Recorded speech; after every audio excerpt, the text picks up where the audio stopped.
Ready to harness the power of big data analytics and conquer CSV files using the might of Hadoop and Python. First, let's set the stage. Ensure Hadoop is correctly installed and configured on your Ubuntu system. If not, you'll need to install Java as a prerequisite, followed by Hadoop itself. Consider sudo distributed mode for local testing. Next, grab a code editor, like VS Code, to write both the mapper and reducer scripts in Python. Now comes the file preparation. Think of your CSV data, structure that data in a way that's ready for processing. Create a directory within Hadoop's file system, HDFS. Then, upload your CSV dataset to this directory within HDFS. Use handy Hadoop FS commands to handle this. Next, write your Python mapper. This script reads each line of your input CSV and transforms it into key value pairs. Consider simple example, counting word occurrences. The mapper breaks down the CSV data. Then, develop your reducer.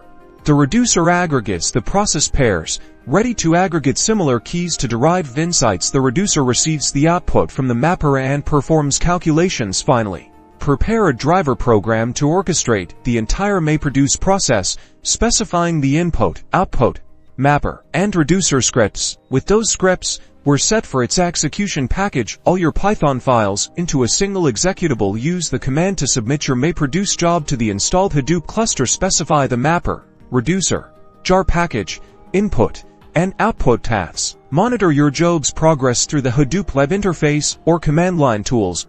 Once the job completes, retrieve the results from the specify output directory, HDFS. This will be your processed and ready task data. Congratulations, you've successfully run a MapReduce job in Hadoop using Python. Now, go forth and analyze.